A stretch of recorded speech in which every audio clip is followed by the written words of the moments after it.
Happy World Oceans Day. Legendary Caribbean musician Harry Belafonte sang the famous line, "O island in the sun, will to be by my Father's hand. All my days I will sing in praise of your forest waters, your shining sand." Being surrounded by water is part of the very definition of being an island. As islands, we don't exist without the ocean. In fact, we are more ocean than land. When we consider the Virgin Islands 200 nautical mile exclusive fisheries zone, we have more than 500 times more ocean real estate than land. Our ancestors had a very close and personal relationship with the sea. We come from a long line of seafaring people for whom our waters were a means of survival. Those traditions are reflected today in the Virgin Islands being the sailing capital of the world. Yet, today we do so much to impact our marine environment. We know so little about our waters, the life that inhabits them, and the other resources that lurk beneath the sea, and we have yet to really capitalize on our blue economy.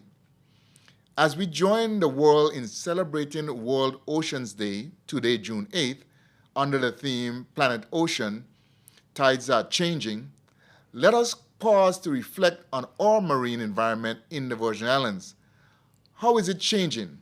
How can it better serve us? And how can we better protect it to ensure its benefits can be reaped for generations to come? So how is it changing? The truth is, we don't have nearly as much data as we should, but we do know that the general state of our marine environment is declining.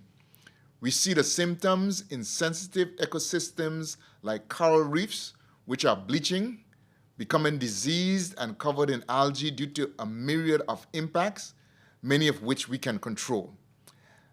As one indicator, we know that the stony coral tissue loss disease has now infected coral at more than 45 of our dive sites, including sites that are fisheries protected areas and RMS Wreck of the Rhone or only marine park.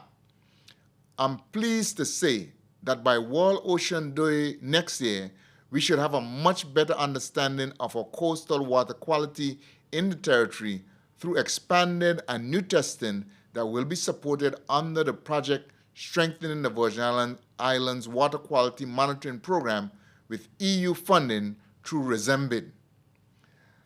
The second question, how can it better serve us? You've probably heard the buzz term, the blue economy. According to the World Bank, the blue economy is the sustainable use of ocean resources for economic growth, improved livelihoods and jobs, while preserving the health of the ocean ecosystem. The blue economy has been recognized as a growth opportunity for both developed and developing countries. What does the blue economy mean for the Virgin Islands specifically? It could mean the growth of fisheries as a third pillar of our economy. It could mean harnessing marine renewable energy, that is, energy harnessed from the natural movement of water, including waves, tides, and ocean currents. And it could also mean exploring the tourism potential of our marine environment outside of sailing, swimming, and diving.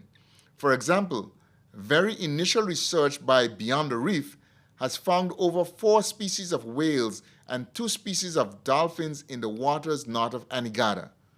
We are just starting to understand the extent and behavior of these magnificent creatures in our waters, and their presence may hold potential for ecotourism. In November 2022, Cabinet approved the Strategic Blue Economy Roadmap, which was developed with support from the United Nations Development Program. The Blue Economy Roadmap outlines the direction and development pathways for future investment in and development of a sustainable ocean-based economy in the Virgin Islands.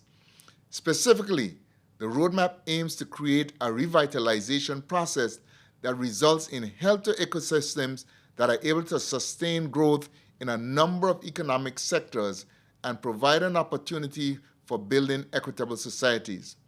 In other words, The roadmap provides the framework to ensure that the sort of opportunities highlighted a few moments ago can be realized, and this government commits to its implementation.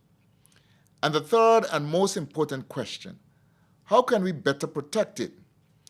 As signatories to the St. George's Declaration of Principles for Environmental Sustainability in the OECS, better protection of our marine environment is incumbent upon us. When the Premier shared his message for World Environment Day just a few days ago on June 5th, he highlighted that he looks forward to sparking an environmental revolution in the Virgin Islands over the next 4 years, and will be soon coming to the public to online that vision and how you can be a part of it. Leveraging and better protecting our marine environment will be part of the environmental revolution, and today I'll highlight just a few things that will be included. 1. Reconnecting the youth to the ocean. If our efforts to protect and harness the benefits of our waters are to be sustainable, we have to reconnect our youth to the sea. Every child's education should include environmental education, including experiential learning at sea. No child should, for instance, grow up without the awe-inspiring experience of seeing a coral reef. 2. Increasing the percentage of our marine real estate that is protected. There is a global movement to protect 30% of our blue planet by 2030. Over 50 countries have committed to the goal of 30% marine protected areas by 2030. You may be shocked to know that a percentage of the territory's marine environment that is protected is just 0.06%. Virgin Islands, we can and will do better than that. Under this administration, we will work through the National Parks Trust and the Ministry of Environmental, Natural Resources, and Climate Change to significantly increase that percentage by crossing the finish line to declare proposed national parks under the Protected Areas System Plan.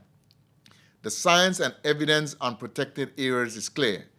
They are critical to ensuring the overall health of our marine environment and actually serve to enhance our fisheries. 3. Investing in marine monitoring and restoration programs, including for coral reefs and related ecosystems, including seagrass beds, mangroves, and salt ponds. 4. Unlocking resources from the Environmental Protection and Improvement Fund to support this important work.